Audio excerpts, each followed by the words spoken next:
Assalamualaikum warahmatullahi wabarakatuh. Saya Sela Arifin dari Prodi Ekonomi kelas 3B. Di video kali ini saya akan mempresentasikan atau membahas tentang pembelajaran ekonomi di tingkat SMA.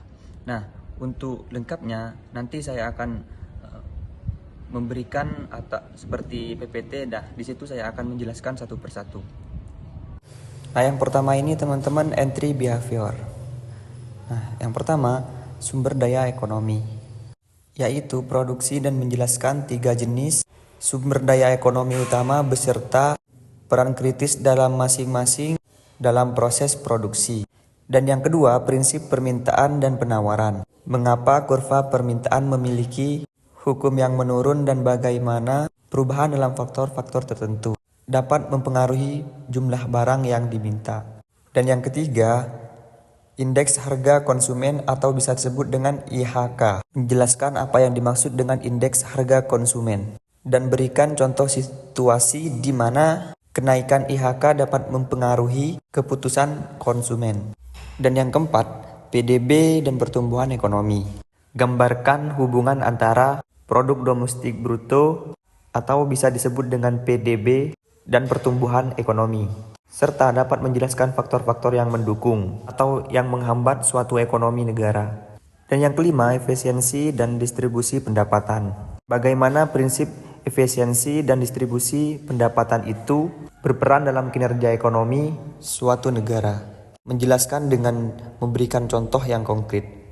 Nah, lanjut dengan pretest. Yang pertama ini pasar dan hukum penawaran permintaan. Menjelaskan konsep dasar pasar dan bagaimana hukum penawaran dan permintaan mempengaruhi suatu harga dan kuantitas barang. Dan yang kedua, pengukuran kesejahteraan ekonomi. Apa perbedaan PDB? Produk domestik bruto, nominal dan PDB real.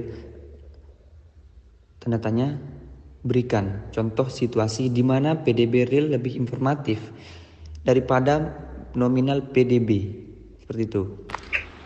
Dan yang ketiga, inflasi dan dampaknya. Apa sih inflasi itu? Inflasi itu merupakan suatu di mana harga barang itu naik secara umum dan terus-menerus dan melemahnya suatu mata uang. Nah, seperti itu.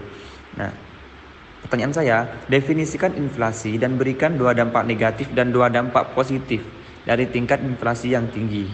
Dan yang kelima, struktur pasar. Gambarkan perbedaan antara pasar persaingan sempurna dan monopoli dan menjelaskan pemaksaan ekonomi dari masing-masing struktur pasar tersebut.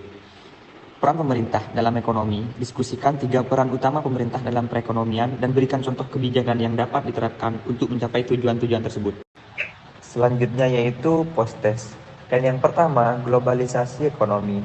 Analisis dampak globalisasi ekonomi terhadap pertumbuhan ekonomi suatu negara. Nah, setidaknya ada 3 manfaat dan 3 tantangan yang mungkin dihadapi. Menjelaskan perbedaan antara kebijakan moneter dan fiskal. Nah, berikan contoh situasi di mana penerapan kebijakan ini dapat digunakan untuk merespons perubahan ekonomi. Dan yang ketiga, elastisitas harga. Apa yang dimaksud dengan elastisitas harga dan mengapa pemahaman tentang konsep ini penting dalam penerapan harga produk, dan berikan contoh situasi di mana barang memiliki elastisitas harga yang tinggi dan rendah. Yang keempat, ketidaksetaraan pendapatan. Diskusikan dampak ketidaksetaraan pendapatan terhadap stabilitas sosial dan ekonomi suatu negara dan menjelaskan suatu kebijakan yang dapat diimplementasikan untuk mengurangi ketidaksetaraan pendapatan. Dan yang kelima, eksternalitas dan lingkungan. Menjelaskan apa yang dimaksud dengan eksternalitas dan memberikan contoh eksternalitas positif dan negatif. Bagaimana pemerintah itu dapat mengatasi dampak eksternalitas negatif terhadap lingkungan kita ini. Dan untuk yang slide terakhir yaitu embedded test. Yang pertama, pasar persaingan sempurna. Dalam konteks pasar persaingan sempurna, jelaskan bagaimana penawaran dan permintaan berinteraksi untuk menentukan harga dan kuantitas barang. Dan gambarkan dengan menggunakan kurva penawaran dan permintaan.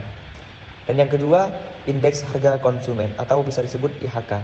Bagaimana indeks harga konsumen atau IHK dihitung dan apa arti dari kenaikan atau penurunan IHK. Menjelaskan dampak terhadap keputusan konsumen dan produsen. Dan yang ketiga, peran bank sentral.